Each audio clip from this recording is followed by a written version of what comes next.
Welcome to That's Church. My sister Emmy and I are on a mission to open our hearts and minds by attending different churches here in Utah. We're talking to the beautiful people that make their church a community.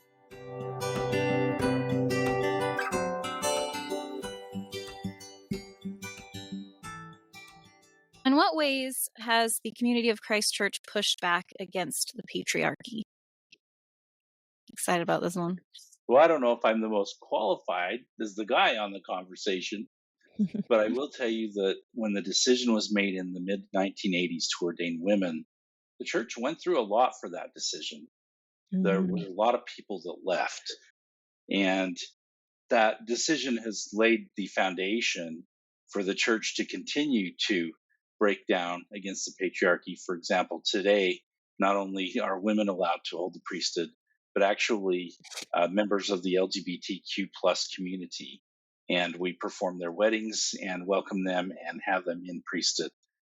If you want some great context on what happened back in the 80s and women gaining the priesthood, Brittany's actually interviewed some of them on a podcast called Project Zion that she's done, where she's talked with them about their call and what it was like to be some of the first women called into priesthood callings and also into being apostles and other leaders in the church. One of the interesting things that did change as part of breaking down patriarchy is the patriarchal blessing.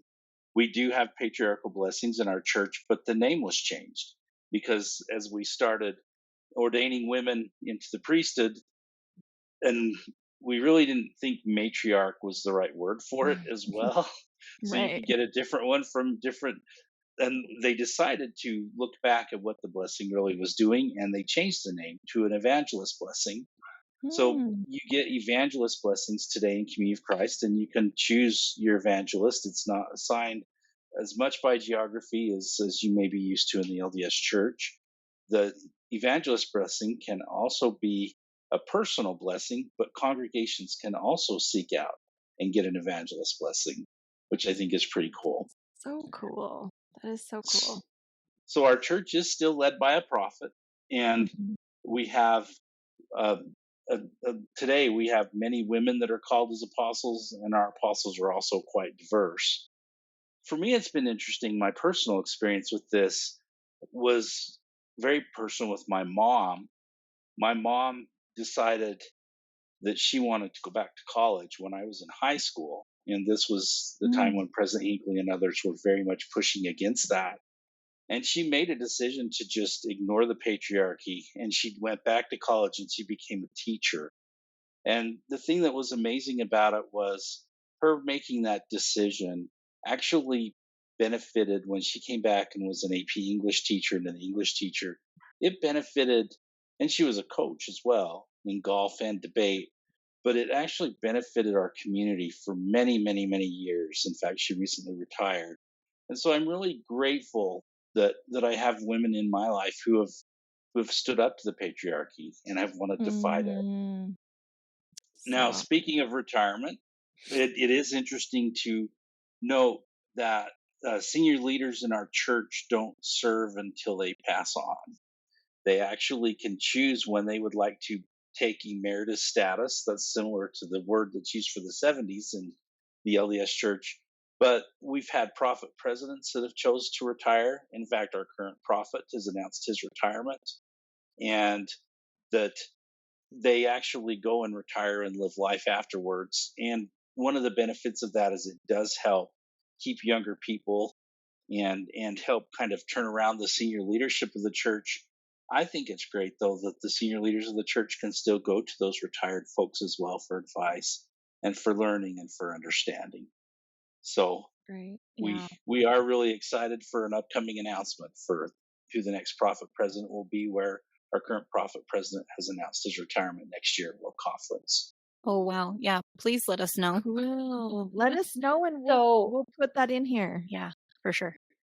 We will. I just want to add really quick. We, at this point, have not had a woman be prophet president, but we currently have a woman who is in the first presidency, who is acting as president with her co-counselor, Scott Murphy. So in President Beasley's absence, the two counselors stepped forward, and they've been doing official business of the church with that prophet president name and title, while our prophet president is on medical leave. And I also wanted to mention that half of our apostles are women. Out of our 12 apostles, 6 of them are men and 6 of them are women. And so at every level of church leadership, we do have women represented. Our presiding evangelist, like Jason said, it used to be called the office of patriarch, is also a woman. So our head lead spiritual guru in the church is a woman, which I think is pretty awesome. And then, we've had a woman be the presiding bishop before, which I also think is pretty great, because in the LDS church, you can't touch money or have anything to do with money if you're a woman. But Community of Christ, we've had our presiding bishop be a woman as well. So I'm hopeful for their upcoming leadership and just those expansive roles. That's incredible. Awesome. Yeah. So awesome. I've heard the phrase holy envy, and I am very envious. It just feels so obvious that anyone worthy of those positions should be able to hold those positions. So that is incredible. Mm-hmm. Yeah. And thank you for sharing that about your mom, Jason.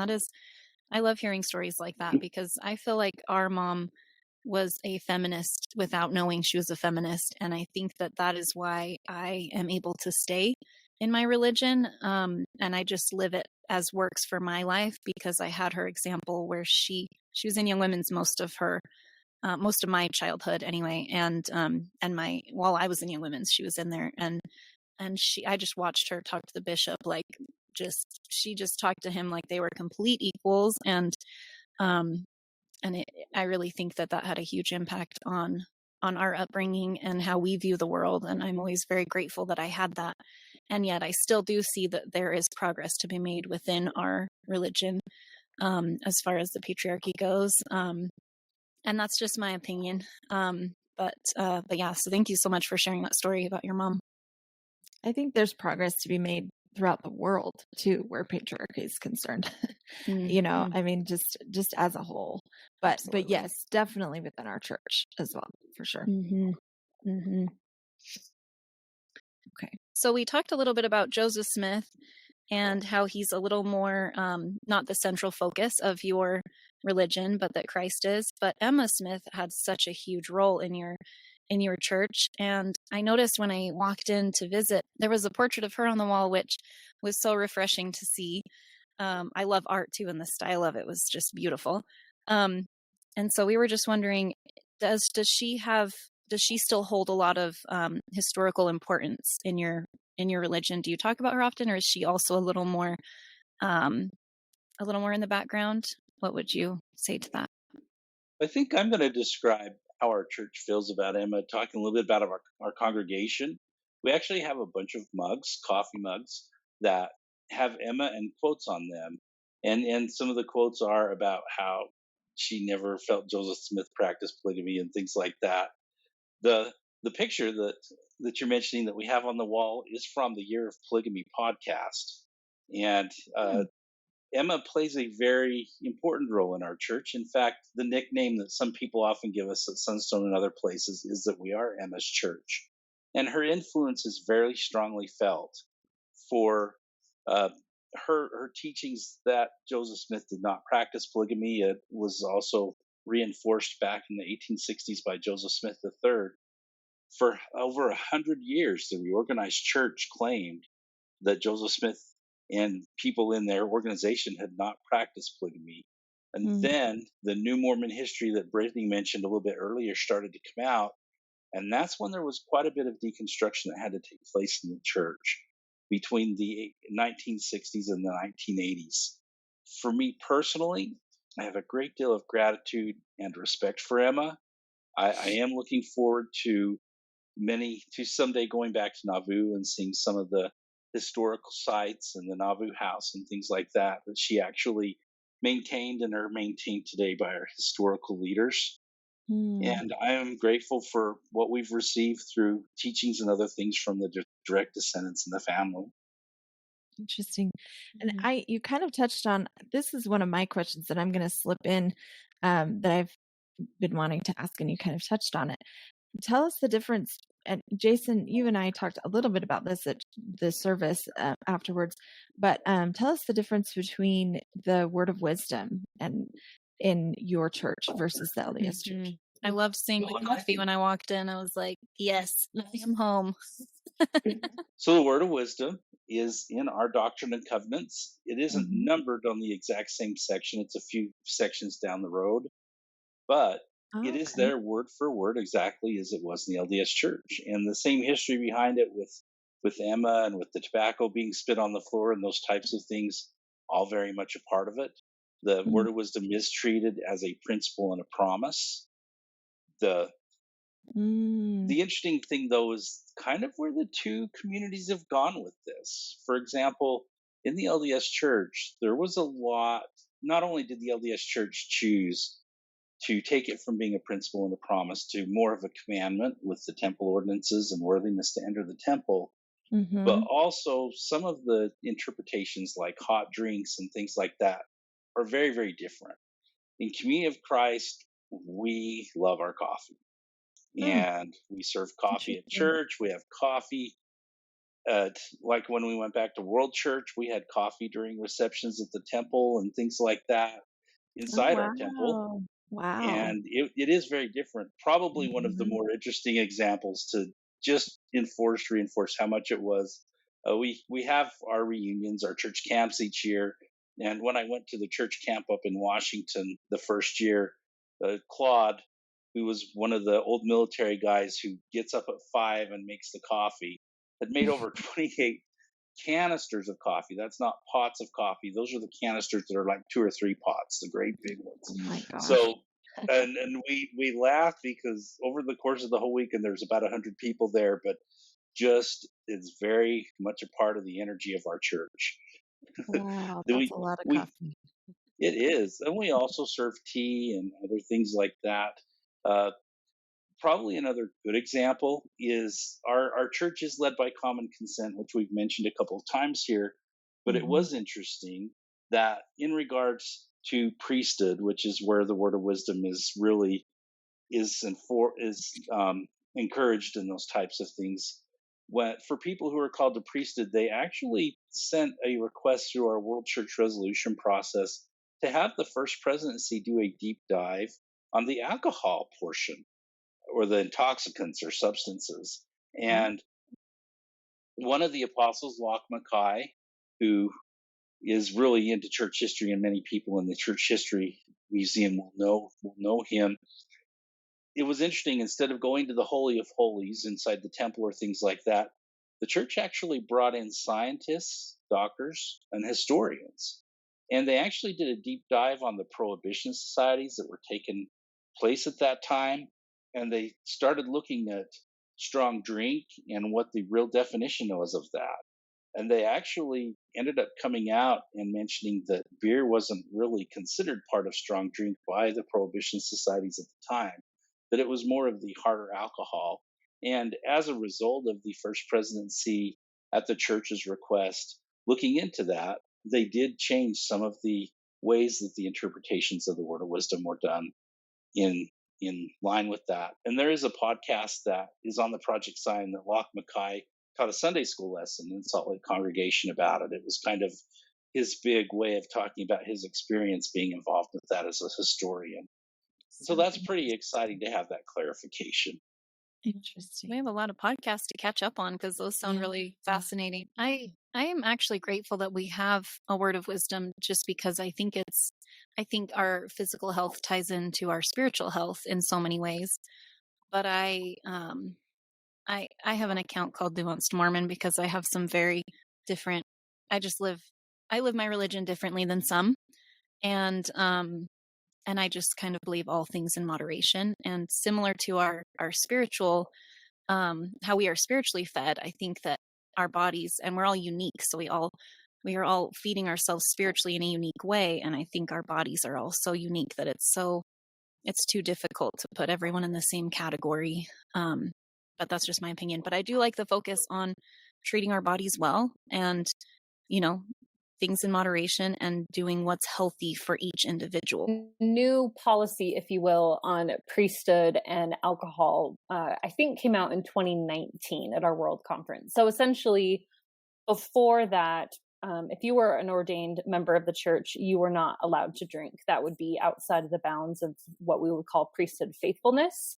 And then now the policy says that we are urged to refrain, but we also recognize that different cultural events or understandings, might impact whether or not there's alcohol present. And priesthood is urged to refrain, but that really kind of hard line of it is against the quote unquote rules no longer exists.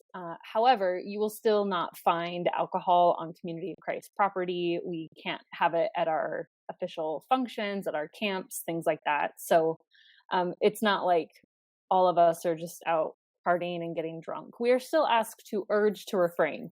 But again, that is reserved for clergy, for ordained members.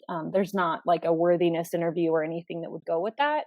And members or friends of the church are not expected to live by that priesthood faithfulness standard. I don't want to use the word standard, but that's what's like the LDS version of what the LDS vernacular would be. Right. Yeah, for sure. And maybe this is an obvious answer, but or question, but so you were ordained as a leader of your church. Do you receive the priesthood? Is that what you call it still? And maybe you've already answered this.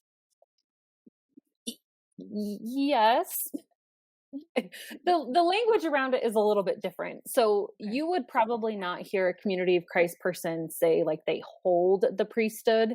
We do not view priesthood as like some angelic power that we now have when we didn't have it before. We view priesthood as a call from God that is confirmed by the community. So there are actually few Community of Christ ministers that are ordained in the church.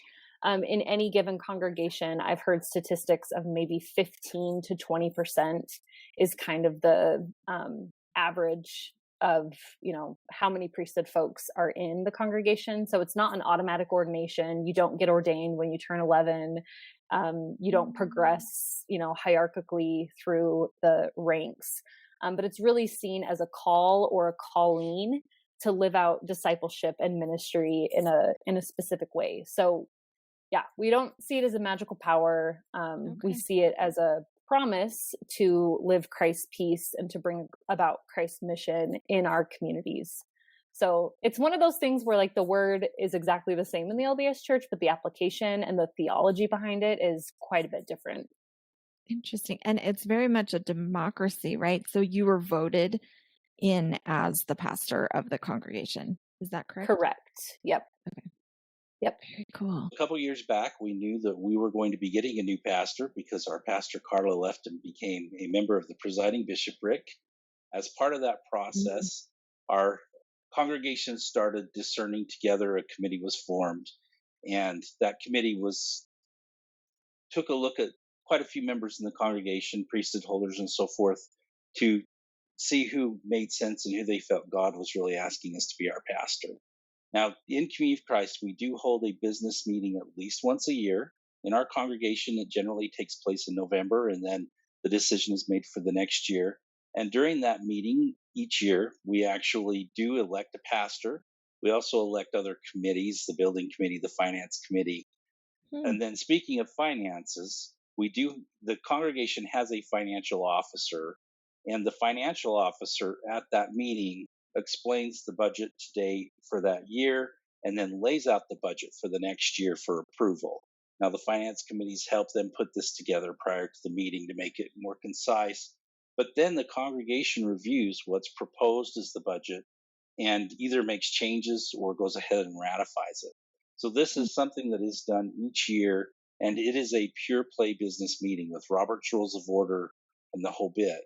But in the end, especially where we're choosing our pastor and also confirming confirming may not be the best word, actually ratifying the decision to have our financial officer and who it is, and also supporting them. It's a pretty important process for us. Yeah, for sure. That's awesome. We were very impressed when we were there. You were all talking about getting a roof, and I think that was so cool that it's even talked about, like, and tithing is an option, right? It's not a kind of requirement. It's something you can contribute to help your community, but it's not a required thing to enter your temple or anything like that. Correct. Is that correct? Yeah. That's correct. So cool. So interesting. One of my favorite things about tithing, real quick, since we're right there, is that it's not always the main thing. Thing is also great if you are contributing to the congregation in any capacity. That can count as tithing. So if you're not always financially able to give, you are still seen, and you are still giving time, energies in other ways. That said, financial means are always great to get a new roof and other things. Right. I love that. I love That just makes sense. I love that so Give what you much. can, and if you have talents, or that is. I love that. It's great. So please know that we do pass the plate. And if you're coming to visit us for the first time, this can be completely intimidating. It just, going from giving something discreetly to right out there in public. But one of the things you'll notice is that not everyone contributes to the plate. We have e-tithing and other ways of donating through Venmo and other means. So for us, coming from an LDS background, we usually connect this to having it be our show of righteousness. But honestly, in Community of Christ, it's just our tradition. And it's really just our practical way of gathering up money and helping make sure the church has operations to continue. I love it. I think it's so cool. I actually, when we were there, Ashlie had money and I didn't. But I've always wanted to put money in a plate just because I think it's cool. So I was like, let me do it. I was like a little girl. So I made her give me the money. And you'll appreciate this more. I love it so much. I actually knew, I was like, Emmy's going to love this. I just feel it. We know each other pretty well. Oh, that was awesome. Yeah. So we shared. I contributed in my own way. I did not. No, but I put out some good energy. So we all do it in our own way. You gave the money. Yeah, but it was really cool to see you guys talking about like the needs of the church building, even, because I think like those are things that at least in our religion, those are not on my mind at all. You know what I mean? And it does just add to the whole community vibe of like, we're all in this together. We're fixing our roof together. Like it felt very unifying. So these next questions are for Brittany. Now, this question is from one of our listeners, and it's very specific to them, but I thought it was so fitting for so many people. So I'm going to ask it exactly the way she asked it. She said, after leaving the LDS church, I don't know where to start to know if I believe in God or not. Do you have any advice? And this was very specific for Brittany. So I kind of love that this question was for me. Because yes, I have advice, because I absolutely relate to what this listener was talking about, because I kind of already mentioned, but Mormon God for me had to die. So growing up believing that I was a literal child of a literal male God, and I was going to become a literal goddess to a literal God who may or may not be a polygamist, but I definitely grew up thinking that eternal polygamy was a thing. That's what God was, and God demanded our obedience. God required, exact obedience to get blessings, and that was the framework that I had. And I always quietly believed in a heavenly mother, but again, there was like this maybe fear in the back of my mind that she was one of many, and that God was actually a polygamist. And I mean, that was just what I grew up with. And so when I left the LDS church, I had no understanding of what God could be beyond that. And when I think of, the words, the gospel, for me, the gospel was the LDS plan of salvation and blood, like sacrifice of Jesus and, dying for our sins. And all of these things had to be reconstructed, and they all point to this new God. So my first piece of advice would be to diversify your theology. It turns out there's a whole lot of other ways to look at God. And I think in Mormonism, Mormonism kind of dances around some of those different metaphors for God. And I do appreciate that there is a specific place for a divine feminine. But Christianity, beyond that, has so many metaphors, so many various gendered metaphors or non-gendered metaphors. And there's like actual theological reasoning behind this. And so I would just suggest that folks look into liberation theology, womanist theology, which is from the Black women's perspective and how they view God. There's a whole branch of queer theology. So what does God say to the queer community? How does the queer community view God? And, when we talk about the good news of Jesus, what does that good news mean for those who are in the margins? There's a whole branch of spirituality that is very meditative and, like quiet ritual within yourself. So, I'm talking like a Richard Rohr contemplative kind of meditation that bring you to a different understanding of God. One of my favorite theologians is Dolores Williams, and she's a prolific womanist theologian and liberation theology. So looking at the context of scripture from a lens of liberation, and I'm talking like radical political liberation and viewing the story of Jesus through those eyes too. These all help reconstruct a God that is actually like not harmful, right? That's not toxic, that cares about us, and that there's a reason for living beyond being obedient to God. And so this process for me took years, and it really is still ongoing. For a long time, any sort of male imagery of God, I was just not interested in. And it was triggering, if you will, to hear words like Heavenly Father or God the Father. I am beyond that now, and it doesn't trigger me like it used to. But I guess all of this to say is that the Mormon Church does not own God. And even though I used to believe that they did, God can be so many different things, and they're all scripturally based, right? When you just crack open your scripture and actually let those metaphors come to life, you find a God that is very much not Mormon God. And so, yeah, I don't believe in Mormon God anymore. And that construct of God completely dissolved. And what has come from that has been a much more universal God, not this like old man in the sky, but, something that a power that interconnects us. I wouldn't even necessarily call my God a higher power. It's more of an interconnected power that connects all of creation. So, yeah, and I get that can feel very threatening and scary.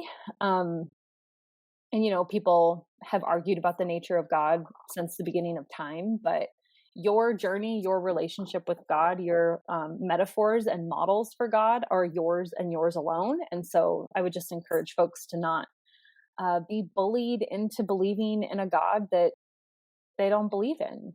So, yeah. Oh, wow. Mic drop. That was I'd beautiful. This, but then I'd That's break church. it. That was definitely awesome. meant for you. It's That taken was me a long beautiful. time because the Mormon God is so specific, right? And Yeah. and there's no other option presented, and there's no other purpose presented. And I sometimes I try to think like, what did little Brittany think that everyone else believed in? Like if they didn't believe in Mormon God, did I really just think that they didn't believe in God? I can't even remember like Right. what I thought in my most like TBM days. But yeah, Mormonism does not own God. It just simply doesn't. Yeah. Don't let them. Yeah. I love that. Yeah. We've recently started, well, I say recent, I'm so bad with time. I think I've been doing this probably like a year. But I've started saying, Dear God in heaven, when I start a prayer. And it came about because I had been interested in Heavenly Mother and been looking into that. And I too kind of just believe now that God can be whatever you need it to be. And so, and just non-gendered and all encompassing. And I think that it's just too much for our brains to even contemplate. But I have made that change because I had a conversation with my children one night at bedtime, and I said, we talk about Heavenly Father, but do you guys think there's a Heavenly Mother? And my daughter's eyes lit up, and they just were like, it makes me a little teary, but they were like, oh, yeah, there has to be a Heavenly Mother. And I'll never forget that feeling of like, wow, I check with them on most things now because they just have the simplest way of looking at things. And it's almost like the kind of like the sweetness and innocence of a child. And it just makes sense. And so I'll say Heavenly Mother sometimes, but oftentimes I will just say, Dear God in heaven. And I've noticed that it started at home, and now I've noticed that I've said it at church and during family prayers, and no one ever questions it. No one ever talks to me about it. And it's just become so part of my prayer ritual that now I don't even think twice about it. So No. And I think, like, I like Ashlie, I like what Brittany said, that that it doesn't have to be a higher power even. And like for you, you say, Dear God in heaven. For me, I say, Dear God, like, and it doesn't matter what the words are, but I love that idea, Brittany, that it doesn't even have to be a higher power, but something that's just connected, that just connects us, and that you feel within yourself even. And one of our friends believes in the power of herself, and she said, I don't know that I believe in God, or maybe I call it God, but I believe in the power within myself. And I think there's something really beautiful about that. So thank you for sharing that, Brittany. That was really beautiful. Yeah, there's so much about inward heaven in New Testament that I really believe that she's free to call it whatever she wants. I just think the Spirit comes from within, and there's so much about that in New Testament that's why it's my favorite. Hard to leave New Testament. Yeah, I like it too. This is another one, or continued on. This is for Brittany. But how has being a female pastor changed your life, or changed your faith, I should say?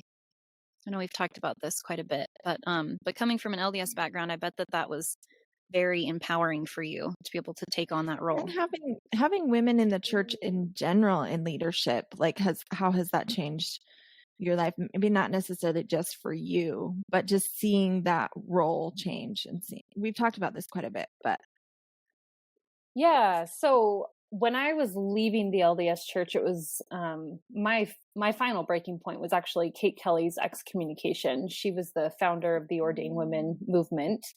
And I had a lot of friends who were in the founding, leadership team of the Ordained Women movement, and seeing how they were treated by my church was just devastating. I was kind of always one of those like, well, I don't want the priesthood, but we should be able to ask the question, or, some women should be ordained, but not for me. And ordination in Community of Christ has actually been kind of a tricky thing for me. I never really saw myself as a leader. And every time that I've been invited into a, leadership role or a new role within the church, I've done so a little bit kicking and screaming. But I will say that I have had the undeniable just confirmation that women should be in leadership positions. When I first came to Community of Christ, we called the sacrament communion, and communion was served to me by a woman who was a former LDS woman. And she was my first experience having communion from a woman. And it was just overwhelmingly right. Kind of what you were saying, Ashlie, with your kids, and just having talk on, a divine feminine, just feeling right and normal. And that's how it was. It just felt so easy.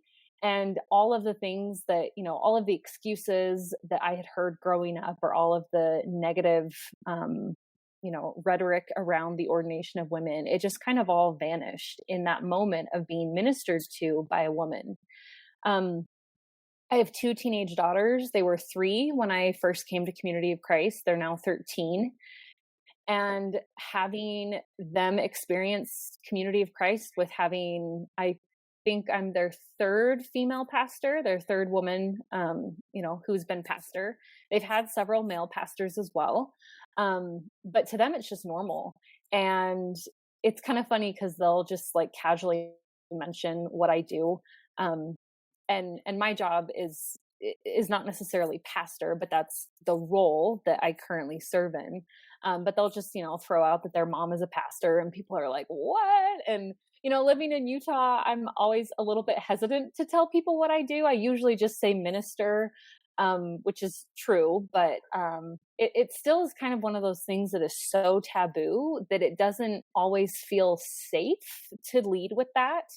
And I also work for Community of Christ on the communications team. So if I'm in a very secular setting, sometimes I lean on that side of my job and I say like, oh, I do, social media and marketing for my church. And that doesn't, I don't stick out like a sore thumb as much if I just say, hey, I'm a pastor. Like there's not a lot of women pastors in Utah. But yeah, it's been really great to see, a generation of my congregation just have this be normal. We have little girls and little boys who have pretty much been raised in this community now, and it's just what they know. There have been a couple of times where, one time in particular where I was kind of tagged at the end of a service. We have visitors all the time in Salt Lake, and this was probably 5 or 6 years ago. But this man came and was like, ma'am, actually, I think he called me sister, which Mormon, right? But he wanted to introduce me to his daughter because I had blessed the communion emblems. I, blessed the bread or the wine. It's grape juice in our denomination, but he wanted his daughter, his little Mormon daughter, to meet a woman minister. And we never saw him again, but he just grabbed his girl and, told me her name, let me know that he really wanted her to see that women could be leaders in churches. And I just cried the whole way home. I live about 40 minutes away from our congregation, and I just cried because how impactful that would have been for me as a little girl. I would have not had as much shame if I even knew that it was a possibility, right? It was bad. It was dirty. It was what the apostates did. But really it's just easy and it's just beautiful. And this year we're actually getting ready to celebrate the 40th anniversary of women's ordination in Community of Christ. And so that's going to be really exciting. And doing social media for the church, we're already starting to talk about how we're going to highlight the stories of women this coming spring. And I'm so grateful for it. And as Jason said, I've been lucky enough to interview a lot of those pioneering women who have kind of led the way. But also, one of my dear friends in the church, Marge Troe, she was prolific in pushing for the ordination of women. A lot of folks have kind of called her the Kate Kelly of the reorganization. She was specifically hired by the prophet at the time, Wallace B. Smith, to essentially help educate church leaders on the issues of women and the issues that they faced in the church that did not ordain women. And there's, a lot of evidence that through her scholarship and through her storytelling and through her theological nudgings, that is, what really helped bring about the revelation in section 156, which is the Doctrine and Covenant section that ordained women. So yeah, it's been a really, it's been something that I still wrestle with a little bit because it does bring shame in this community. I mean, I am not celebrated by a whole lot of people. In some ways, I think I'm my family's, biggest embarrassment because I represent something that they're proud of me. I mean, and at this point they are proud of me, but it's been really hard because, this is something that has really set me apart and has really made myself, I don't know how I want to say this. It's made myself unavailable for the LDS church, right? I mean, I could never go back. for a lot of reasons, but specifically for this reason. And so, yeah, it's been something that has really benefited and blessed my life. And I still choke up usually when I do the communion prayers. But yeah, it's something that I feel very honored to do. And I'm especially aware of the impact that it has in this community here in Utah. Not that I'm like tokenized or anything, but No, that's so important. yeah, it is. It is. Yeah, like that And guy is- bringing his daughter. Obviously, like, you're so needed that he ran to you with his child. Like, that has got to be such a powerful feeling of like, or just, I can't even imagine the emotions when he ran up, because it is so needed. Yeah. That is so amazing. And your husband, I asked you a little bit about this at the church. Your husband is also a member, or he comes to the congregation as well? Yeah. Is that right? Yeah, he's a member. Yep. We left the LDS church and joined Community of Christ at the same time. He's definitely a lot less religious than I am. I'm more like into it than he is. But he's still around, and yeah, he serves as a priest in the congregation. So, and I'm an elder. Okay. Wow. Oh, I love That's that. incredible. Yeah. I love hearing those Yeah. And I will say, titles. yeah, the fact that you are hesitant to share your title with everyone, though, it's just telling of the patriarchy and what we need to work on as a whole. Yeah. But I don't blame you, because, there are some people who are not safe and Yeah. and who could take that information and harm you with it, and that is just not okay. And so I'm sorry that you've had to experience that, and I really hope that changes. We had a lot of people reach out and say, like, I know Brittany, or like Emmy said, like, oh, are you talking about Brittany?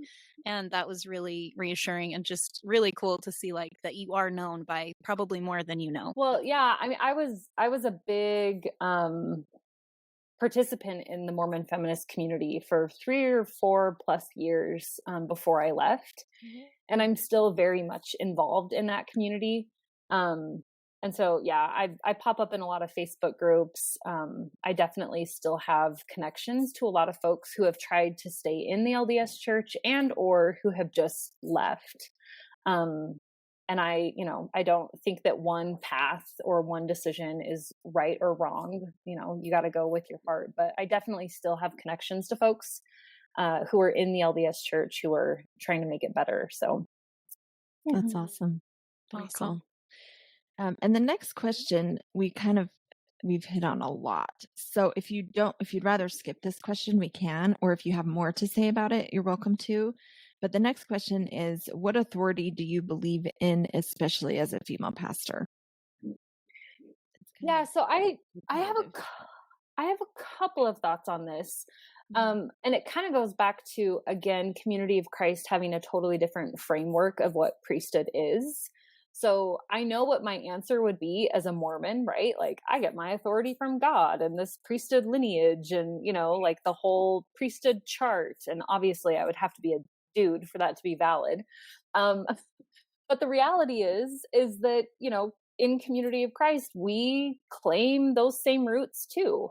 Our understanding of priesthood has definitely expanded. So we would not say that we have like priesthood authority in the same way that the LDS church would say. Like our prophet president is not the prophet for the world, right? Whereas in the LDS church, that prophetic mantle is seen as, the authority for the entire globe. So that word is not necessarily used in the same way at all. But in Community of Christ, I would say I get my authority from the community, and that community also includes God. So again, we would view a call to priesthood as one that a pastor or other church leader extends to the candidate. And then those calls go to church leadership, different levels of church leadership to kind of approve or not approve. There's classes that are required. There's background checks. We really do try to put in safety guards for our kids and for our congregants. And those safety guards include, theological ones as well. So every priesthood member has to take, 2 or 3 plus classes in order to be ordained. And so, and with that comes, the community's acceptance of that call.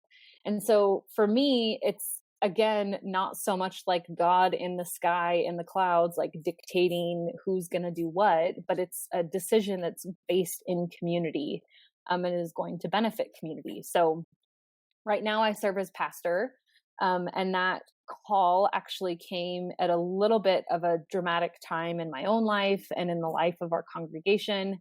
And I was not super thrilled about it. I kind of always assumed that, I would serve in that leadership position at some point.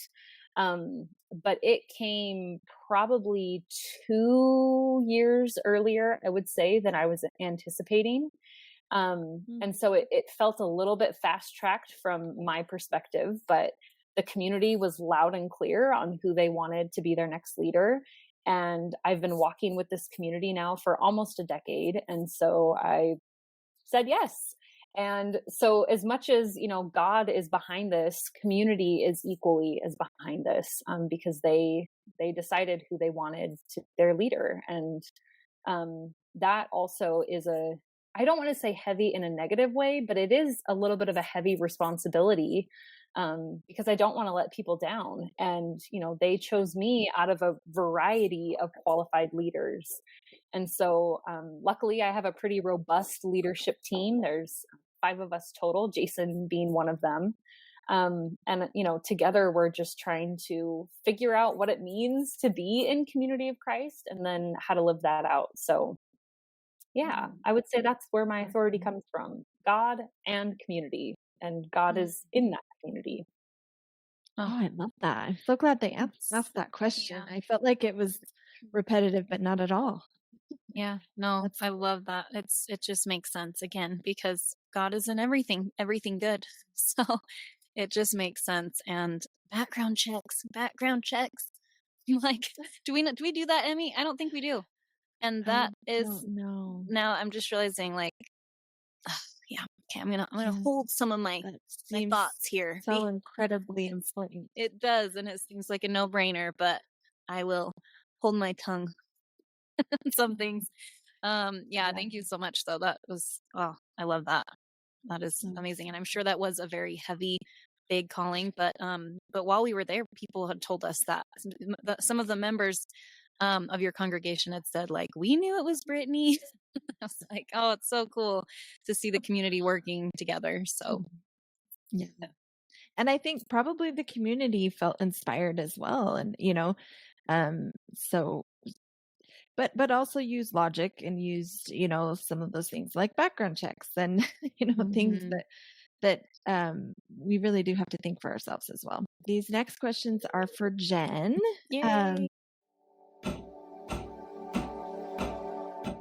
Please join us next week in our final part of this series, where we will focus primarily on Jen Bailey.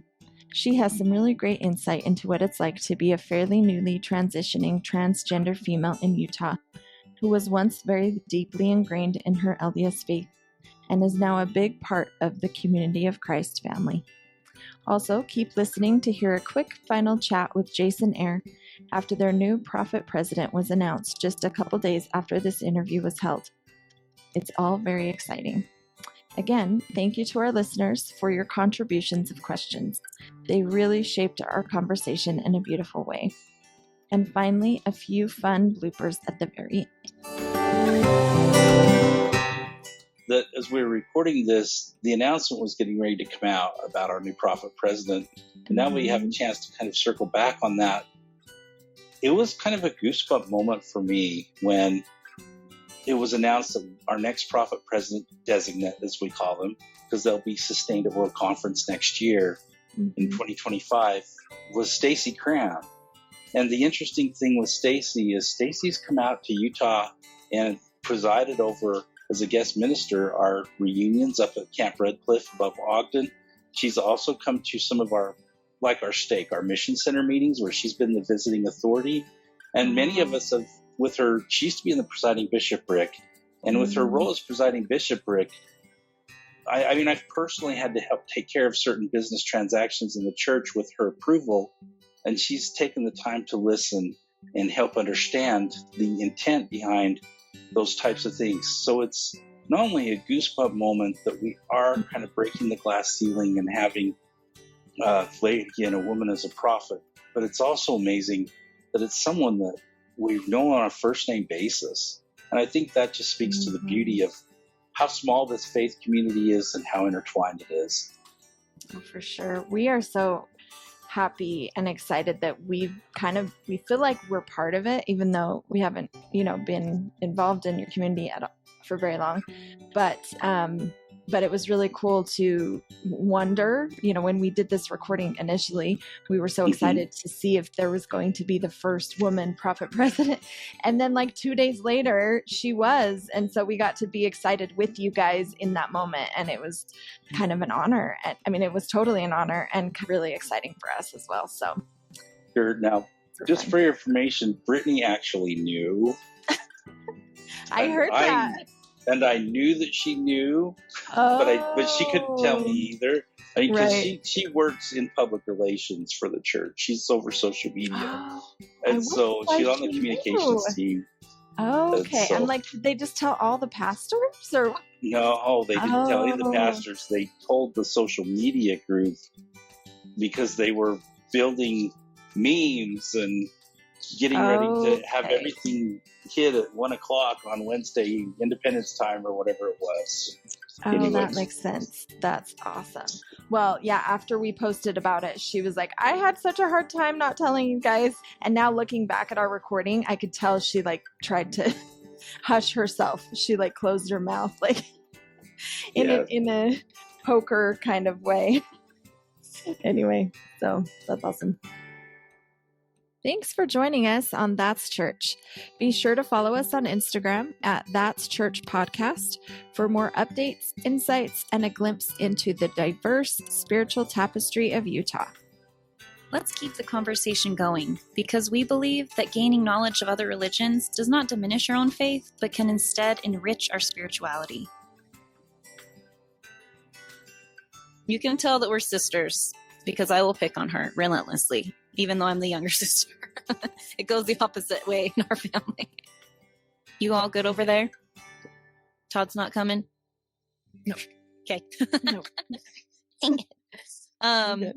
So I wanted to keep the essence, because that was a very spiritual experience for me to share this and to be involved with the podcast. I've really enjoyed it.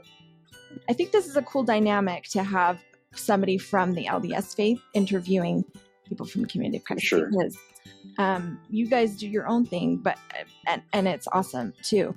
But I think this is a really fun dynamic and different way to do things. So it's been fun. Well, and I've enjoyed you guys talking about being Sunday school teachers and what the Come Follow Me program's doing this year, and kind of the comparison and contrast and things like that. So good. It's wonderful. I think it's been really good on both ends. Yeah.